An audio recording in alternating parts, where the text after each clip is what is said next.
Hello all, this is Large Buttered Popcorn. I am Kalani. I'm Freya. This is a podcast where we just talk about the movies we've seen in theaters this week. It's been a little bit of a break, and we've seen a lot of movies, so we're gonna get through them today. Yeah, we've got 9 movies to talk about, so we're gonna try and not go on too long on the movies that we're talking about this week. We still like to keep it to an hour of a podcast. But yeah, we went on vacation, so basically our last episode was before vacation, and then all the movies we're going to talk about is kind of like 2 weeks worth of movies. Yeah. Minus that period where we're on vacation. Mm-hmm. So yeah, I think we should just jump straight into it because we've got a lot to talk about this week. Let's do it. I'm down. Yeah, okay. Okay, so starting off, we're going to discuss Obsession. This is directed by Curry Barker, and it stars Michael Johnston, Indy Navarrete, Cooper Tomlinson, Megan Lawless, and we both rated it a 4. Mm-hmm. This is a really solid Yeah, horror movie. we went to go see it just before we went on vacation. We literally saw it the day before. Mm-hmm. And we were meant to be seeing it with like a larger group of people, but it ended up just being us two. That's how it goes. But it was really, really good. You know, we usually like to see things sort of when they first release, and this was one of the movies like we wasn't able to do that because we thought we were going to go see it with a group of people. That said, this movie is actually doing gangbusters. Yeah, it's doing crazy. It's got like crazy word of mouth. Its second week was stronger than its first. Yeah. That's so uncommon. And its third week is looking just as strong in that its third week beat the second week of Mandalorian Grogu. It's doing great. Yeah. But yeah, no, so this, if you haven't seen it, this is going to be minor spoilers for it. The premise, really. Yeah, just the premise. But it follows a man who finds this magical candy that is able to grant you one wish, and you're only ever able to make one wish. And he uses it to basically get the girl that he has a crush on.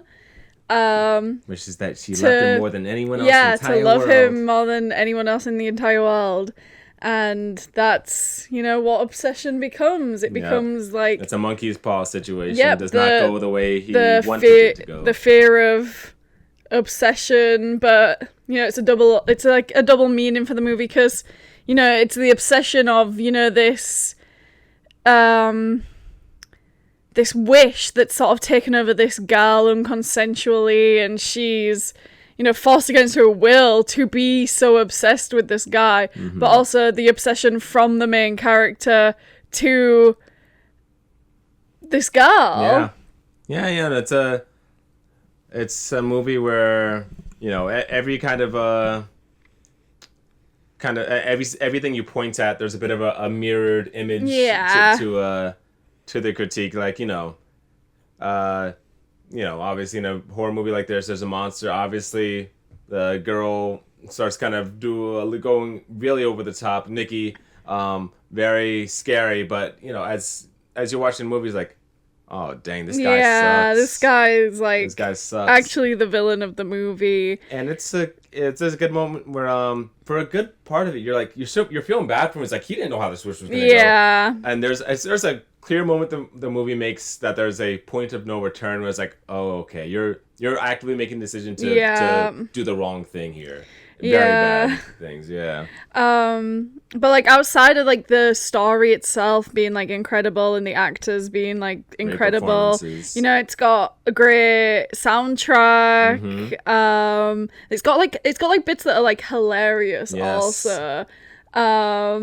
Which I will say I feel like sometimes I feel like it gives permission to people to laugh at the wrong parts of the movie. Yeah. But, that can't be helped in a movie theater. There's something in the surreal sometimes, surreal or horror, supernatural, just kind of, it's strange, and strange can also be funny. Yeah. Yeah, Jordan, once again, another, comedy guy, but Jordan Peele's movies are a lot like that, too. Yeah. The performances from the actors was great, but this movie really shines through this movie's made on a shoestring $1 million budget. Yeah. Right? This movie, the makeup artist on point. Oh yeah. Sound design on point. Actors' performances on point, and on top of it, the narrative, the story, it doesn't do too much. Yeah, and it's like, it's kind of just like very unique. Mm-hmm. Like it's very unique story. We've gotten to a point in where like it's become so popular that people are like overanalyzing this movie, and we're getting like all these different conspiracy theories on it. Like in but Canto. but it's also like nice to see that, because it's nice to see people, enjoying some form of media so much that they're just like want to find out everything about it and figure out everything about it. Sometimes I roll my eyes when I see like a taker's like. But I'm happy people are engaging with it in an earnest way. So I don't really have any complaints about it. Movie's really solid. I guess the question is, why is this not higher than 4 stars for you? I have some thoughts of if I could go first. Yeah. All right. In my head, this movie is such an easy recommend to anyone that's mildly interested in a horror movie. It's very, very good, but it's a case of, because I think it's so wide appealing, it doesn't hit anything for me like special. It doesn't hit anything for me specially where like I feel like I'm taking something particularly personal away from it that usually I reserve for like the ones I rate higher. Yeah, that's like, I would say like if I give something a 4-star, it means it's like really, really good. But like when you're getting into the 4.5, 5-star territory, that's when it becomes like a life-changing movie. Mm-hmm. And this doesn't feel like a life-changing movie for me. It's definitely a film like I'll enjoy, and who knows, it could even move up upon like a second rewatch. Oh, but definitely. Like, like it just at the time didn't feel like incredibly life-changing. It was just like, whoa, that was really, really good. This is gonna be a lot of people's like favorite movie of the year. Absolute 5-star, completely understandable. Movie's really solid. Yeah, no, super solid. Let's see anything that's like it really isn't anything on the movie itself that for me would move it into the 5-star. It's just like. Yeah, like it's just nothing. It wasn't life-changing for me, and that's what like those 4.5. Yeah, I really don't have any 5-star categories of 4 for me. Yeah. Right, but Obsession, good movie. Go see it with everybody else. Definitely. It's definitely like a bring your friends kind of thing. I know people have seen it multiple times. Like people really, really love this movie. And I'm glad that the movies are getting packed out. Yeah, no, it's awesome. It's actually been a lot of movies that have been getting people's attention. Yeah. Getting people going out. Awesome. Next, we're going to talk about 2001, A Space Odyssey from 1968. This is directed by Stanley Kubrick, and it stars Keir Dullea, Gary Lockwood, William Sylvester, Douglas Rain, Daniel Richter, and I rated it a 3, and Kalani rated it a 4. And we went to see this at the movie theatre at the Sunray Cinema that are doing their Stanley Kubrick retrospective recently. We saw Lolita. We saw Doctor Strangelove. Did we see anything else with it? Or is that... I think those are the only two we started with. Yeah. So yeah, I'm going to start off. I've been going backwards and forwards on this movie since I've seen it. I rated it a 3, but then sometimes because I've been thinking a lot about it, it's been going maybe down to a 2, a 2.5, and then back to a 3, and I've just been like struggling with it, and I'm like sticking with a 3, maybe even a 3.5, but it's just the story for me personally was kind of like a whole lot of nothing. It's very sparse. Yeah, there's just not much of a story, period. And it's very surreal. But that being said, when I look back on, the visuals of the movie and the soundtrack and and the sound, like that part is incredible. And that's what keeps bringing me back up to like a 3 or like a 3.5 is just like how good it looks and how good it sounds. But I can't really say anything for the story, I guess. The best part of the movie is the part where Hal becomes sentient. The best stretch is the astronauts inside this unfortunately, spaceship. that's like actually not too long of a part of the movie. That is the absolute best part of the movie. It's the reason that's what gets me the most. Yeah. Definitely. Mario, have any other continuations? I know I chimed in. I guess I'm in a similar spot, but every time I think about it, I can't get away from the undeniable fact that for everything we see, someone did this in 1969 before we landed on the moon. It's so incredible to me watching it and thinking to myself, how did he do this? Because the answer now is, CGI. Yeah. Oh, it's a rig. Everything's been done. Yeah. And I think on this, this guy was doing about 50 things for the first time that no one had ever done in film. And the movie, and funnily enough, the movie where I kind of feel, I like the narrative fine, but like I agree with you. It's sparse. There's a clear standout. I think the last 3 minutes are very, very interesting in that way, but it's pretty abstract. It's like I think it's solid. I think the movie that, funnily enough, made me feel very strongly about rating this still a 4, and mostly on the merit of its technical achievements of how it wants to tell a story with these special effects in space, was seeing The Furious recently, and just like on the merits of just it's okay to do just 1 or 2 things really, really good sometimes, and just be a showcase of that. For me, where it's like, maybe some of these other parts were lacking, but man, I really, really, truly am impressed and like blown away by certain parts of these. Were like, it was like it's definitely like a positive. It's sitting in my mind well. Just the visuals and sound of it all. Well, that's basically what I said too. It's just like it's sitting a bit more. We agree. It's just mostly like a shades of. Yeah. But Stanley Kubrick, master of his craft. Yeah, for sure. no, the more that we've been watching, and we are actually going to discuss another Kubrick during this episode. The more we've been watching from this retrospective has been like really interesting, and like everyone knows that Kubrick's like one of the greats, but like this is like whoa, like even a movie where like this is really good. Even a movie you're pretty like lukewarm on, you're like you can, it's easy to recognize. Like it's easy to recognize like, oh, this guy's actually like a real deal. Like I can't deny the way it looks and even like the historical context and like what it did for movies is like insane. It was just maybe it was a little like, especially the ending was kind of like, oh, maybe this is like a little too surreal for me, and it looks really cool, but like I kind of don't get it. And also like there's the fact that we live in 2026, right? We've in one way or another, for a lot of these things that were maybe done for the first time, they've been done about 1,000 times now. Yeah. It's like, especially that end bit, like doing a little bit. It was kind of going. I agree with you. Yeah. Yeah. Very cool. 2001: Space Odyssey. You can see why. I can absolutely see the impression it's made on everyone. Yeah. Yeah. Okay. Next, we're gonna talk about I Love Boosters, directed by Boots Riley. This stars Keke Palmer, Naomi Aki, Taylor Page, Poppy Liu, Isa Gonzalez, Demi Moore, Lakeith Stanfield, Will Poulter, Don Cheadle, and many more. And we both rated it a 4.5. All right, yeah.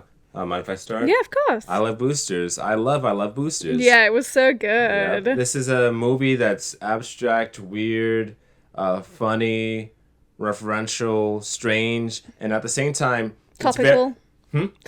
Topical. And at the same time, it's very, very direct. This is surprising of all these other adjectives. It's a very obvious movie. Yeah. And I think that's a good thing. I am very much a believer in you don't always need to be subtle. There's not a reason to always be subtle sometimes.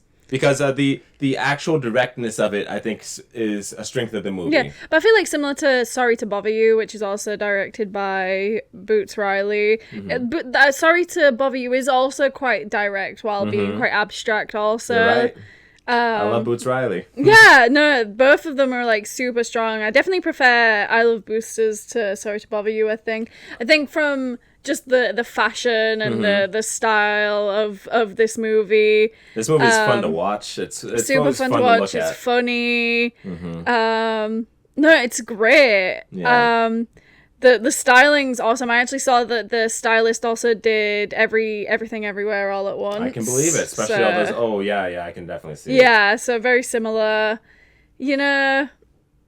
This movie has a lot to say, and some might think it's overreaching, some might think it's too ambitious. I think it nails it. Yeah. I would I don't want to spoil too much because I actually would recommend going to see it. And I think all the people being like, oh, don't go see this with your parents. It's so embarrassing. I think you're actually the weakest of our species. And your parents have been alive obviously longer than you. They can handle it. Yeah. But it's just, I mean, and unfortunately, I don't even know if you will be able to go see it since it's movies are just coming in and out of the movie theaters so quick. This week at least. But it's not only is it the story of a class struggle and workers' rights and solidarity. It's also a gal movie, a gal friendship movie, and also as abstract as it is, if you know, Lakeith Stanfield's character is crazy, but he's also just a representation of a man distracting you. Yeah. And draining you. And that's literally what he is. Oh yeah, I can't spoil. That's literally what his character is, just represented in a very abstract way. And he also models for mainly Ross and TJ Maxx. I love every character in this movie. Yeah, it's awesome. I actually can't think of a bad thing to say to it. I think the reason why I rated it, I put it at a 4.5 is, the ending kind of begins to slow down a little bit and drag, but I still enjoyed my time there. But that would probably be actually my only critique of it.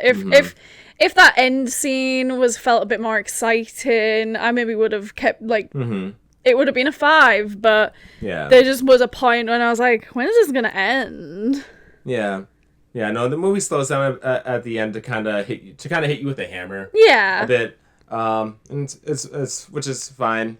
It's one of those movies on rewatch could easily go up to a 5. Yeah, probably same. Love this movie. For all the things saying, no, plenty of this movie is absolutely shocking. When it happens, whoa, what the? It'll catch you off guard. It's fun. It's a really cool movie. I can think thinking of bits of Will Poulter in the store. Yeah. I'm thinking about bits where she holds her breath. Oh yeah, that was hilarious. This movie, it's so cool. It's also got it's a great take on fast fashion and how this is a spoiler, but there's a class consciousness that's gained between American retail workers and Chinese factory workers, and when the device that they use for this movie is a way that they basically show the American retail workers that, hey, you're not that far of a degree away from these horrible conditions that these factory workers are in, and that's what creates the ending of the film. And it really there's probably a lot of people even going to see the movie who engage in buying fast fashion, but they have that degree of separation from them where they're oh well, I don't have to worry about it. I'm not the one who's doing it. I don't know anyone who works in those conditions, so it kind of is a great example to show you actually no, it's just different levels to this. This movie does something really, really well, and it's what makes it a movie that I think people need to see. This movie is for the audience of people today. This movie, it does a great interweaving of different interests, different lives, same struggle. Yes. Without demeaning anyone, without demeaning any particular group's struggle or particular interests. Same different interest, different even motives. Same struggle. Yeah. Across Keke Palmer's character, Keke Palmer's friends all have different interests, and the other character that gets introduced, as well as Eiza Gonzalez, Pabilu's character, and Eiza Gonzalez's characters as they're introduced have completely different motives, but same struggle. This is the movie that a lot of people I think do need to see. Yeah, no, movie. I agree. And then it just obviously helps that it's so quirky and so out there, and that they have an amazing stylist working on this movie, because everyone always looks so good. And again, we've in our last few episodes, we've actually shat on Devil Wears Prada 2 continue to do it here. And continue to do so, but it's so easy to make a movie about fashion that actually appreciates fashion and doesn't make a mockery. There's even times in this movie where they're wearing ridiculous, runway outfits that are not made for everyday life. Mm-hmm. But they're about fashion. This is the whole movie, is that they're about fashion. This blows and they get it. Movie out of the water. This movie, it gets fashion, and it gets that fashion is art, and it gets that the clothes that the clothes that you put on your body that you use as a form of art are made by people. Yep. Even the fast fashion, even everything is made by people. There has to be people to run the machines that make your clothes. And it really, that's what it's all about. This is the fashion movie. This is the fashion movie. It's really good. I get to sit here and sing its praises for another 30 minutes, but did you have any other thoughts? I don't think so. Just everyone was so amazing. Keke Palmer was great. She's so funny, and the music's great. The music's great. Yeah, I love the music. Love the visuals. Everything is so great about this movie. I really want to watch it again. Hopefully they do a 4K DVD release of it. I'll get that collector's edition, because that would look so good on our TV. Please re-release Sorry to Bother You. Oh my goodness, you can't get that physical anywhere. I know. And also it was awesome. Another thing to do with the fashion, there was a couple of times where I saw independent brands that I know Lian Huang, I think, is a brand that I saw at one point. Big Bud Press made those. Yeah, Big Bud Press, Lian Huang. There was probably 100% other small brands that were used in this movie. So that's again awesome to see that they were putting these alternative small brands that usually are more ethically made into this movie. Which Riley's for real. It's just it's you can tell it's really made with love and care from everyone working on it. Oh, I forgot on the topic of fashion. This one even plays the idea of what fashion even is. Yeah. With the claymation. Yep. Yeah. No, it's really, and fashion is everything. It's you physically have to put on clothes to leave the house. Mm-hmm. And when you do that, you're engaging with fashion, even if you're a person who's no, I don't. No, you do. Someone designed that. Someone made that. A person. And again, going back to just the whole movie. Devil Wears Prada 1. Yeah. No, legacy. Going back to this whole movie is it just really pushes home that hey, people made this. People made this stuff. You and me. Yeah, this movie's awesome. And they deserve to have good workers' rights. Yes, this movie is fucking awesome. Yeah, it's really good. Go watch it. If it's still in your movie theater, go watch it. If it's not, do not pirate it. This is not a movie that you pirate. If you do, then I know. Just buy or rent it later if you. No, go watch this movie. Go support this movie. Yeah, it was awesome. Yeah, I love boosters. I love boosters. Next, we are going to talk about Pressure. This one is directed by Anthony Maras, and it stars Andrew Scott, Brendan Fraser, Kerry Condon, Chris Messina, Damian Lewis, and I rated it a 3, and Clanny rated it a 3.5. This movie is it's like a historic drama. It's about the preparation for D-Day in World War II, where they had to figure out if the weather would be on the Allied forces' side to, storm the beaches of Normandy. Yeah. And I can definitely tell that this film won't be for everyone, and maybe including us. As you probably know, I'm really into history, but definitely not war history is definitely something I'm not interested in. But even saying that, I thought it was a pretty good movie. Yeah, it was pretty solid. It was pretty solid. I give it a 3.5. Maybe I could go down to a 3.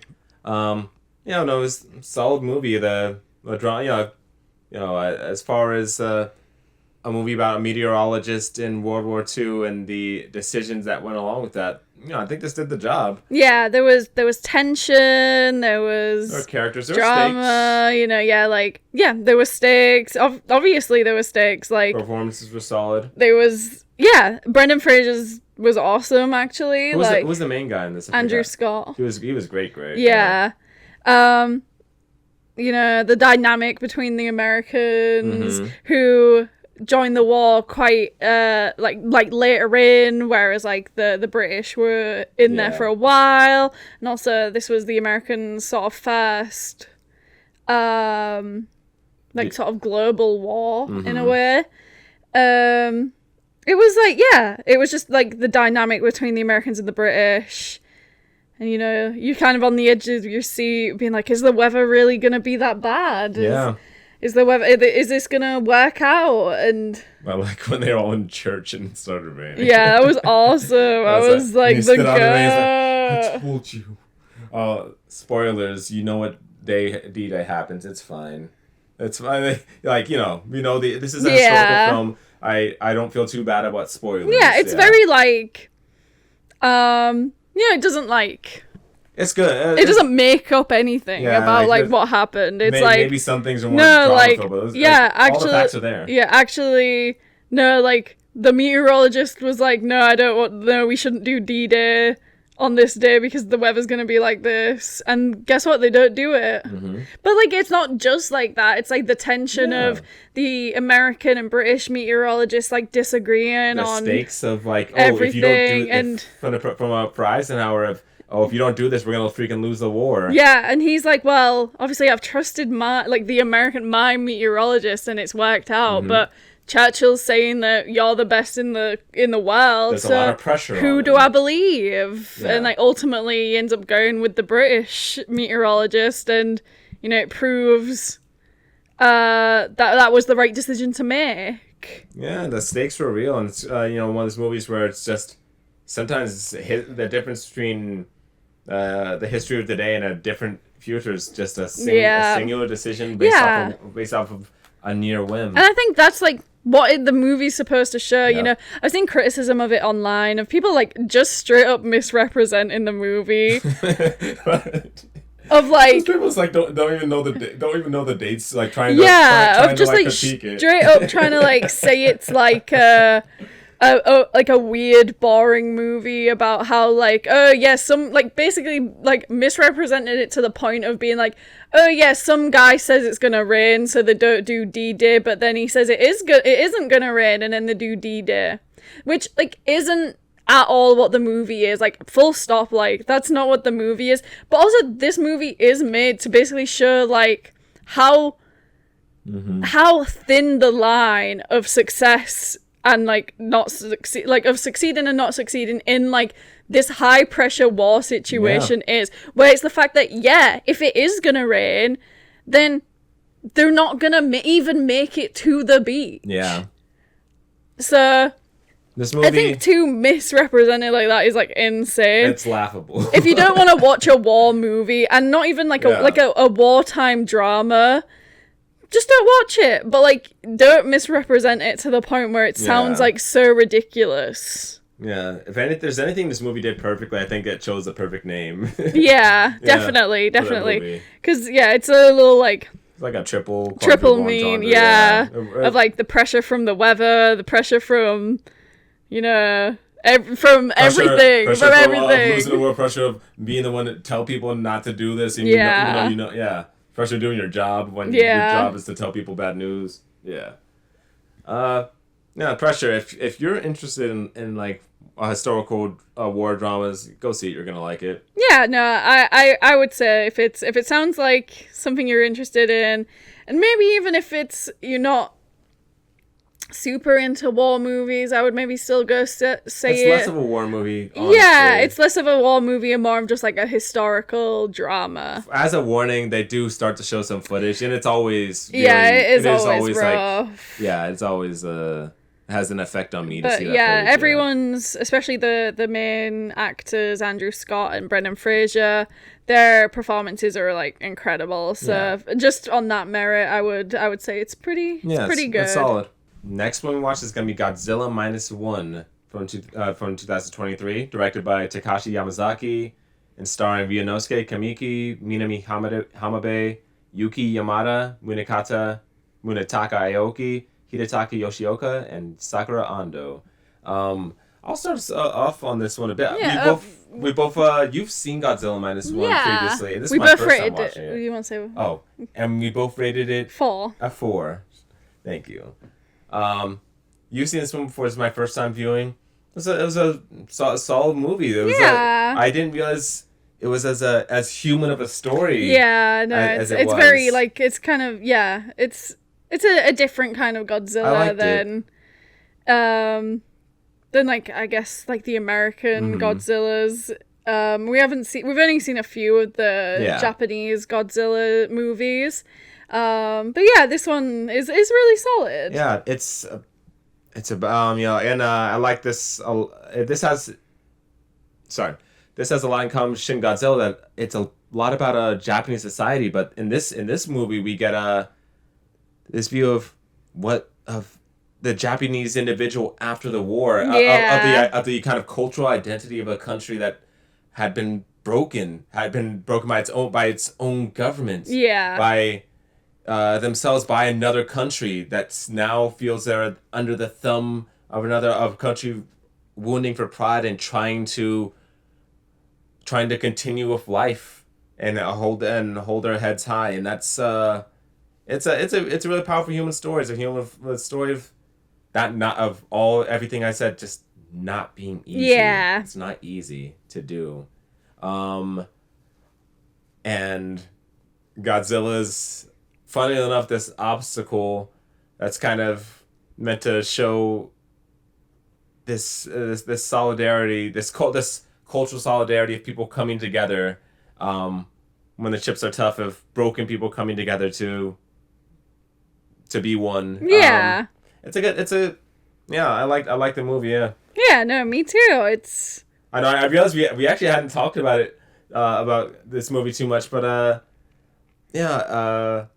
lot goes on, and the main character is a failed kamikaze pilot. Yeah. On pretty much the week the war was ending, he lied on his plane being down just to not kamikaze. Yeah. Relatable, and this coincides with his first interaction with Godzilla that destroys everything. And I feel like in his head he felt like it was this punishment that he deserved. Yeah.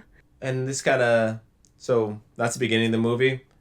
Then then this next part is him just trying to move his feet forward. He finds a girl that has a kid, and they slowly start to build a semblance of a life together. Yeah, it's kind of like a found family movie at some points, where even like when he first returns home and he's this disgraced kamikaze pilot who didn't die, his like neighbor is like so ashamed and doesn't want to see him. But as he starts to build his life with this found family, with even the neighbor starts to come back into the fold and starts to look after the little girl that he's taken into his home. And it really explores like the theme of like shame and how he does feel like, oh, he should have died. But then it also explores, you know, the rest of the country who were kamikaze pilots being like, well, it's actually shameful that we ever sent these young men out to die like that. I think of the neighbor when he first comes back and says, it's because of shameful people like you that my family is dead, that my kids are dead. This kind of good combo of pressure of, you know, they trying to find some meaning, some kind of meaning or someone to blame for for acts of war that just are. They're just unfortunate. There's unfortunate bad things that are caused by people, but no one person. Yeah, and then they sort of all surrounds that, like, Godzilla's the plot device that, you know, brings these people back together and brings, you know, these men who have seen war, who have gone through war, together to be like, well, we'll never let it happen again. Like, you know, we've all been out to war and we've seen people die, we've been injured, and we're not gonna let it happen to us again. And sorry, people need to be there for each other, to protect each other, to tell each other that it's okay to live like this. Yeah, and even like there's a young man who is too young. He was never in the war. He's never been drafted. And sort of towards the end for the big battle scene, you know, against Godzilla, his friends are like, well, actually, no, you're not coming with us. You know, you consider yourself lucky that you've never had to be in a situation, and we want you to continue to be lucky. So they send him off and say, no, you're not coming with us. But then in the end, he's the one who sort of saves them. He sort of joins together with people who probably have either never been to war or maybe they were too old to go to war, and they're the sort of saving grace towards the end. So yeah, it's like a real community movie. It's like a powerful movie. I sometimes talking about especially the different themes. I got goosebumps talking about just like the shame, the ravages of war, people wanting to move on with their lives and nothing. Like war sucks. Yeah, it does. It really sucks. If I had to say there's anything really any reason this one's a 4, not a 4.5 or 5. If I'm gonna be honest, it's for probably a simple thing that sometimes it's a little hokey. Yeah, that's what I was gonna say. Sometimes it's like definitely giving like J-drama. Yeah, sometimes it's a little hokey, but good story is good story. Especially like some parts were like the romance aspect of it, were like him and the woman that he brings into the home. Like, funny enough, I actually like the romance. There's like no, but I'm like, okay, so I'm watching like a J-drama. Yeah, that's it's actually like what I would say is like, yeah, sometimes it is a little like, it's like I really liked it, but like I'm you know watching, I was like, okay, I get it. Like the bit where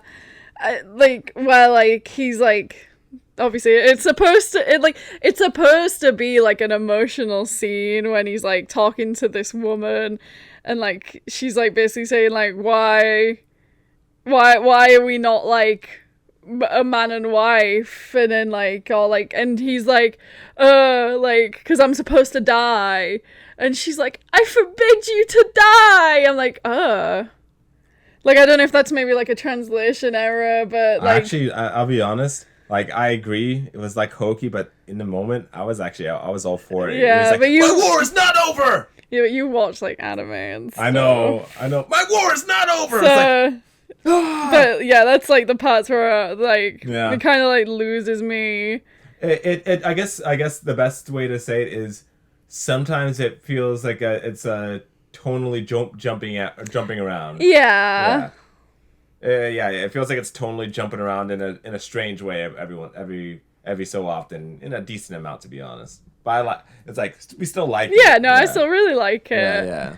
But yeah, no, that's like the only reason why I'm like that like I would Godzilla -0. Yeah, me too. But that's the only reason I'm kind of like putting it less, is because that's exactly what I feel is like sometimes, and it might just be like either like the subtitles like are not like actually what it's supposed to not what it's supposed to, but like it's just maybe like a language issue, or like I guess it just doesn't come across as serious. I understand. It's like it's a little melodramatic. Yeah. I'd probably say the movie that I compare to in my head first is Shin Godzilla, a movie that's so tonally consistent, tonally intentional. Yeah. That it makes it seem just slightly less polished in comparison. Yeah. Which, fair, Shin Godzilla is really, really, really, really, really good and really, really, really, really meticulously put together. But this movie's good too. Yeah. No, but that's what we got to say about Godzilla Minus One. All right, next we are going to talk about Star Wars, The Mandalorian and Grogu. This is directed by Jon Favreau. Stars Pedro Pascal, Jeremy Allen White, Sigourney Weaver, Steve Blum, Johnny Coyne, Matthew Willig, and Martin Scorsese. Who was he? I think he was like one of the just a voice for one of the little guys? No, not the little guys. I think he was like the voice for like the guy. The blue guy? Who he asked? No. Oh, the street vendor. Yeah. That was him. Yeah. It looked like him. I rated it a 3.5 and you rated it a 3. Yeah. So, getting off the bat, this is just a silly Star Wars movie. Yeah. It's fun. You know, people are like, especially like the Star Wars fans are like, they just made it so they could sell freaking Baby Yoda Grogu match. Guys, what do you think Chewbacca was? Guys, what do we think Chewbacca was? Big, badass, awesome guy. Like, he was like... That's why I had 8 action figures. Yeah. So it's like, I don't care. Like, he's cute. It's cute. You know, it's a little creature. It's like a little, I can't even say like a coming of age, but like, it's like a tale of discovery for Baby Yoda, for little Grogu. I feel like if this was a movie that didn't have the Mandalorian and you slapped Jim Henson's name on it, I think people's reception might be a bit more forgiving. Yeah. I don't think this movie is like anything crazy, amazing, special, but like it's solid. Yeah, me neither. Like, it's a solid little movie. As just like actually like a Star Wars fan, like the reason it's a 3.5 is because I'm like brain dead. Ooh, Star Wars on my screen. Like, it was just fun. It was a fun little movie. Jeremy Allen White as Rota the Hutt was hilarious. It was a Hutt with a rippling abs and pecs, which is funny, hilarious. Jeremy Allen White's voice acting wasn't even that bad. Like, it was serviceable. Yeah, like, so what? You wanted to sound like a weird freaking creature. You know, you saw different monsters. You saw... As someone who goes to the Disney parks a lot, it was cute seeing freaking Grogu eat, like, the popcorn that you can get at the park. And yes, I know that's... So people will go to the park and buy the popcorn and go, oh, look, I'm like Grogu! But, like... So what? Like, actually, what? This is a movie that doesn't. It's not swinging for the fences. It's just trying to be a fun adventure. And I think that's completely fine. To me, it's just like I actually don't even feel the need to like deep why I put it a 3.5, because like obviously it's not the best movie I've ever seen, but like it's this like mindless fun. It's like I can just watch it and be like, Star Wars. And I like that. Yeah, I think this movie's a good time. I'd probably say similarly to other movies that this year that people have kind of had a poor reception to. These people that consider themselves critical thinkers and deep thinkers, like Super Mario Galaxy. There's something else that people are kind of pretty lukewarm about. I think the movie does everything it wants to do pretty well. I get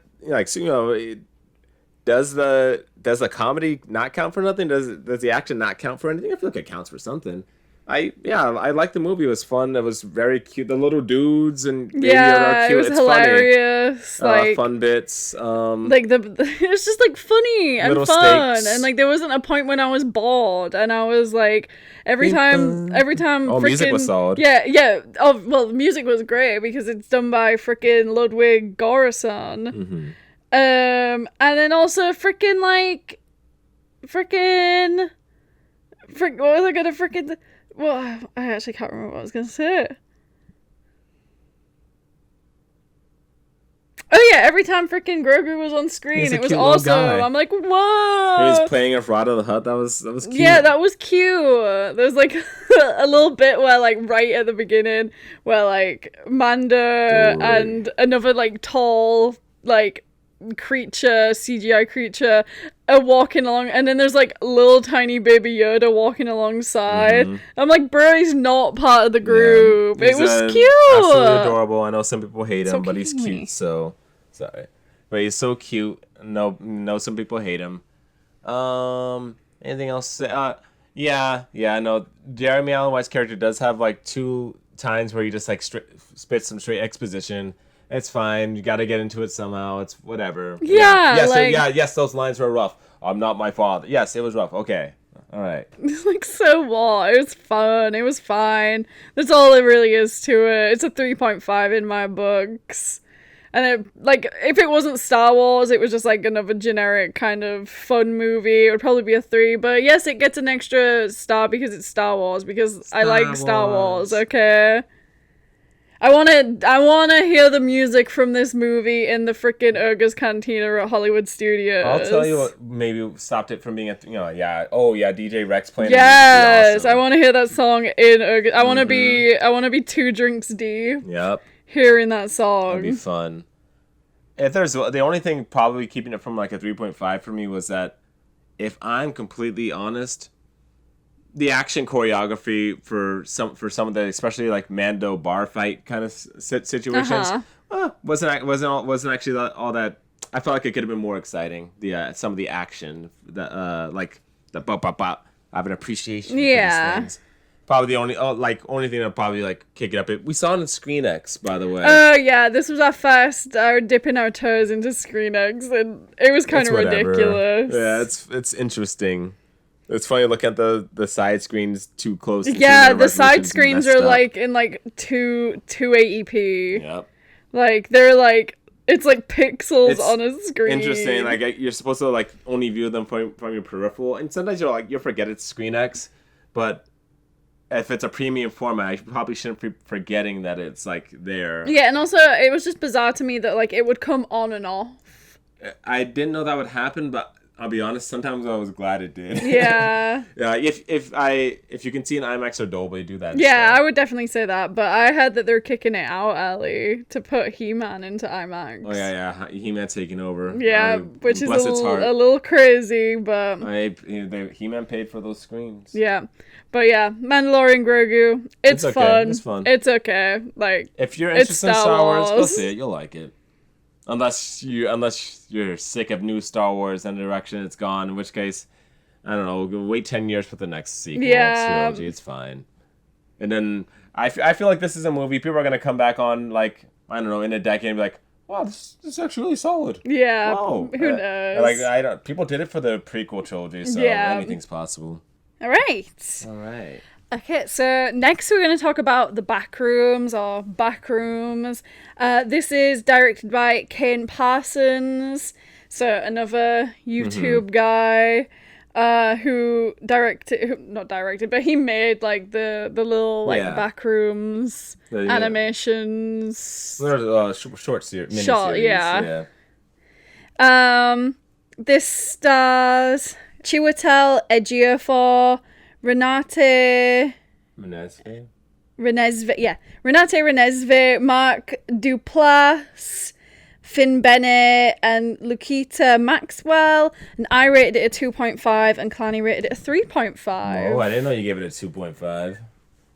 Okay. I gave it a 2.5 because it was like, if you take away like the Backrooms label from this movie, it's kind of like an average horror movie, unfortunately. I feel like a lot of the pull of this marketing, a lot of the pull of this movie is its lore on the internet. And also the fact that it's like, so it is an internet phenomenon that's like now being brought onto the big screen. But like I was just thinking, like, if it wasn't Backrooms, if it wasn't you know, such a big internet phenomenon, and I was just watching this movie for this movie, would I think it's like, what would I think it's like? Valid. I thought it was just like a fine horror movie. Valid. So yeah, 2.5. I think the actors did the absolute best they could with the script. Yeah. We like obviously Chiwetel I think Renate. Honest, I don't think Renate Redzepi. I don't think they were really given all that much to work with the script, to be honest. I think their names helped. I think the performance definitely helped the movie. I was super surprised that Renate was like in it, like from being in like some sentimental value, and it was like interesting. But yeah, I feel like it. The experience might have been enhanced if I'm not very knowledgeable of the lore of the Backrooms, and I don't think it's like necessary information for viewing. Like you can piece together the movie just by watching the movie, like very easily. But I think maybe knowing like some of the lore might have like made it more scary, I guess. Just because when you're kind of watching it, you just kind of like, and I guess maybe this is actually what the internet lore is, but it's like you're just given like a thing of like, oh, the Backrooms is some sort of entity, or like energy that just recreates and builds rooms and creatures, I guess, from memories. If I had to say there's one thing, as someone that's watched the web series, if I had to say one thing, maybe having watched the web series primed me for what I'm gonna guess are questions the movie wanted to have on my mind that maybe it should have communicated better. I think maybe the movie, having come from like watching Kane Pixel's web series, maybe I get the feeling the movie wanted me asking certain questions about the area, about what this means, like priming for very, very particular questions. I think that maybe the movie should have been better to prompt out of if there was any like benefit to watching. I don't think it's necessary. I don't think it should be. But if I had to guess, that might be something that influences people's because this movie attempts to be, I won't say is, I'll say attempts to be very abstract. But it's that's like kind of what I was like saying was like, if you know the law, like maybe if you know the law, it probably does benefit your viewing experience. But when I was just like thinking, what this movie on its surface value, what is it like? It was just like, it's a fine horror movie. I'll say, knowing the lore, I've seen a lot of people, I think they get disappointed because they're expectant of additional lore to add to their canon, cause them to be disappointed for that reason. I think this whole I walked into this knowing it was gonna be very broad, because having watched the web series actually doesn't really answer any questions. All it does is just prime you for asking more questions. Each time you watch this, all that happens is that the mystery becomes deeper, and I think the movie attempted to kind of expand on the idea and put characters in that situation.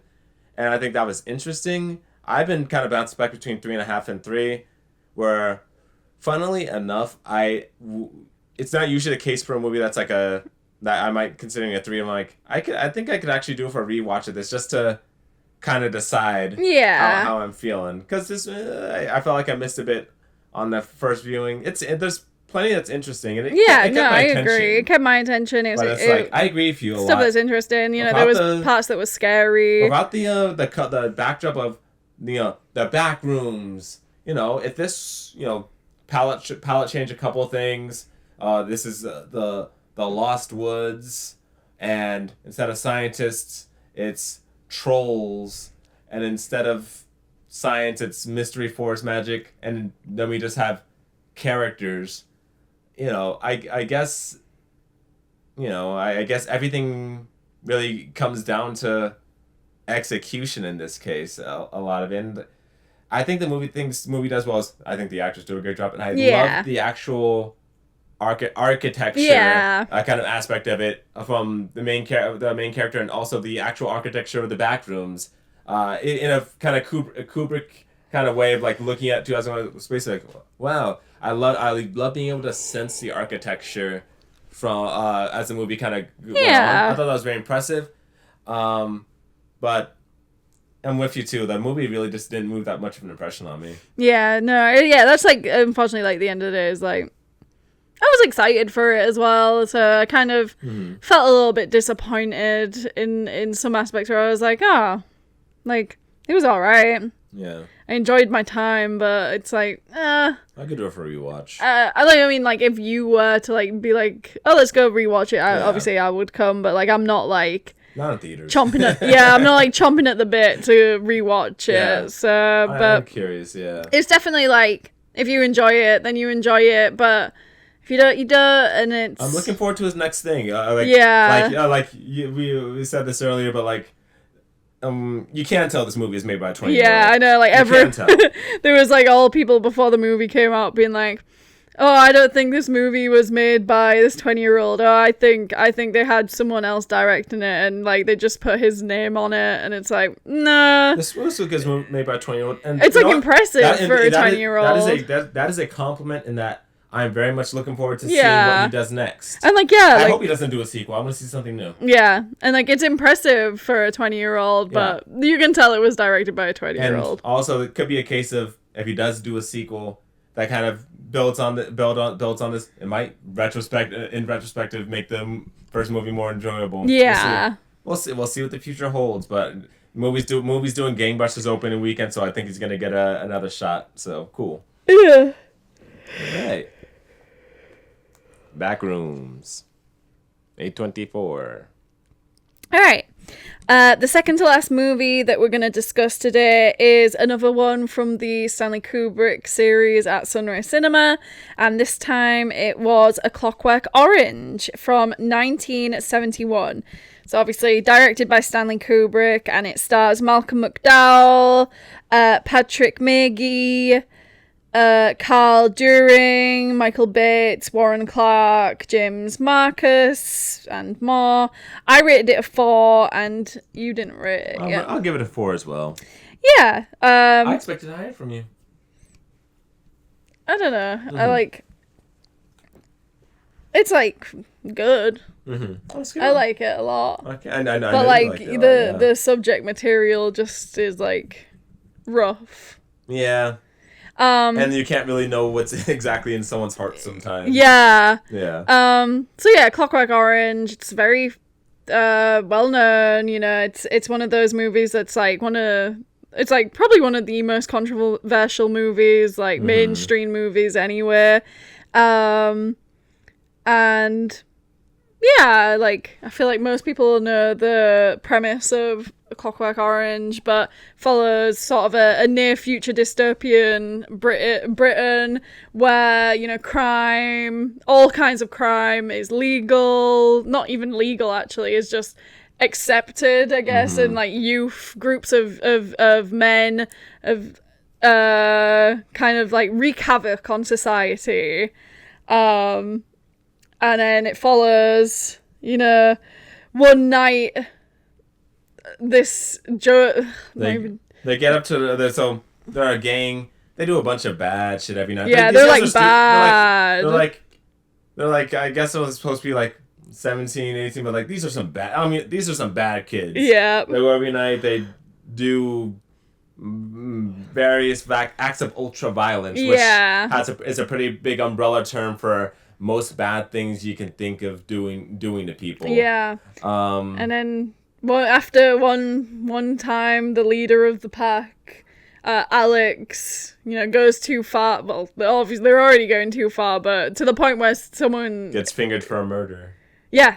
And then it's basically becomes a tale of his rehabilitation back into society after he's been to prison for a couple of years, and then some miracle rehabilitation, I guess, treatment becomes available, and he does it, and it's all about and then the last half of the movie is about his life after he's had this treatment, and the treatment isn't treating him. He still wants to do all this stuff. Yeah. But the treatment makes it so that when he thinks about doing this stuff, he feels sick. But he still wants to do it all. Yeah. And, I was like looking at people's reviews earlier, and I see people trying to say, I don't like this movie because they try to make me feel sorry for the main character, but I think that's a misread too. I think it's a misread too. I think that it's showing that he's continuing to have punishment. Yeah. You call it like in universe, him going to prison is the beginning of his rehabilitation, but in narrative, that's the beginning of his punishment. Yeah, and I don't think Kubrick was directing it with the thought of that the viewer is supposed to feel sorry for this guy. I think it was directed with the viewer's supposed to be like, yes, yeah, like he should be going through this. He should, get beaten up. He should, feel sick every time he wants to do these horrible things. The last hour 15 minutes of this movie, is just bad things happening to him, and him not being able to stop it or willingly volunteering for it. And even to the point where I guess at the end, some people could see it as, he's like free at the end. He's got... It's very similar to Eddington, yes, one of our favourite movies of last year. Jump where 50 years in the future is Eddington really, again. He then even... So he tries to commit suicide. It doesn't go well. He's still alive, just injured, probably brain damaged. Yep. And he ends up becoming a political puppet for the ruling party. The ruling party, and also the people who put him in this situation where he hated how sick he felt from listening to his favourite from Ludwig van. That he felt he had to kill himself. He's now a political puppet for. And he's not even really to enjoy the music the same way he used to. Yep, just like in Eddington, where Joaquin Phoenix's character becomes like how at the end of Eddington, Joaquin Phoenix's character becomes a political puppet for the data center he was trying to prevent in his city. Because he ends up with brain damage. Literally, it's almost like a one-for-one comparison, which I'd be very interested if Ari Aster took inspiration from Clockwork Orange for Eddington. And funnily enough, same as Clockwork Orange, a lot of people take the actions of the protagonist in Eddington as an endorsement of his behavior. Yeah. And I think everything about the narrative speaks against that. There's a question to be said about, especially Clockwork Orange, maybe the gratuitousness of the violence and showing that, and maybe whether that's tasteful or not. But I hardly think it's an endorsement. It's very of the time, it's in the. You got a good little. It's in the sort of post Hays Code era where you were allowed to put shocking things on screen, and it's shock for the sake of shocking. Yeah.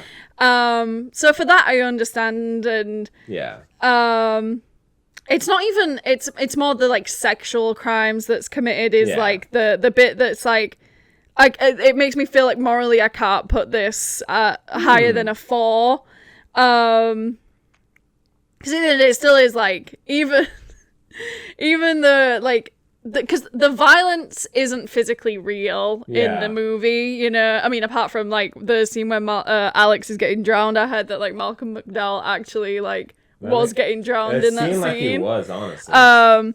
But but then the exploitation of women's bodies is still actually happening on screen. All the violence is absolutely simulated, absolutely. Yeah. Even them beating him, whing. Yeah. Whing. Yeah, you're right. There's a question set on whether that was really the right thing to do. Yeah. So, maybe in the case that, you know, it was just ultra violence and it was, you know, the act of them beating up people. Yeah. But because it was in the, you know, hypersexual like 70s era, you know, there is still women's bodies being exploited on screen. Yeah, you're right. And in the themes of sexual abuse. So that's unfortunately something that I can't ignore, but at the same time it's just shock. It's shock cinema, and that's why it's in there. I think I hadn't said it before. I think I kind of felt the same way as you were. It's like I couldn't quite give like a strong stance. Yeah. Because of that, for the same reason. I know because that's I was like offended by the narrative of it. Just I don't know if that was like the right thing. Yeah, I think that's what like a lot of people feel about it. But that's really is like my only problem with the film. I think apart from that, it's like a brilliant film. From the way it looks, from the music, from my favorite soundtrack of Kubrick. Yeah, the what I perceive as like the moral ending of the like it really isn't an endorsement of these actions that these characters do. But, you know, not like with any movie that comes out today, people aren't going to register it like that. And, you know, that's the reason why he ended up taking it out of production and he took it off the market in Britain anyways, because there was like this, like a rise of like copycat crimes. And it was like, hey, I'm not dealing with this. Yeah. So I really like it, but I just could never see myself putting it at a 5 because of, you know, the reason I explained of like the exploitations of women's bodies. Yeah, we live in a real world. Yeah. And it's hard and at least, you know, I or you can't just ignore that story. Yeah, similar to like I love the moral end of the story. I think it's so great. I love the little political backdrop that's at the real setting behind every kind of action that happens in the film that Alex doesn't make, or even the ones he does make. I love it. I love Eddington so much. Yeah, me too. But this movie's solid. Yeah. Yeah. No, I agree. It's Clockwork Orange. We actually did see. I'll just say. We actually did see another movie yesterday, which was Monday. But usually we talk about like movies from like Monday to like the Sunday. So we're actually gonna leave that. We'll talk about it in the next week. But yeah, that was all the movies that we watched over the past couple of weeks. This is a bit of a longer episode. I see that we've been filming for like an hour and 15. Okay. So not too bad. I feel like we got through them in a timely manner. But yeah, it's everything we watched this week. What are we planning on watching this week? So we have the mystery movie that we've seen. Yes. I'll keep it a mystery for now. Then we have Barry Lyndon on Saturday. Yes. And on Friday, I think we got Power Ballad and He-Man lined up. And you did book Trainspotting and 4K on Thursday. Yeah. Okay, awesome. So that's what's on the docket. Yeah. So tune in next week to hear us talk about those movies. This has been Large Buttered Popcorn. Please like, subscribe, comment any movies you think we should check out. We watch a lot of movies at home also, so just recommend us movies. Fun. Yeah. And yeah, I think that will be us for this week. Thank you so much for watching. Thank you. We'll see you next week. Bye-bye.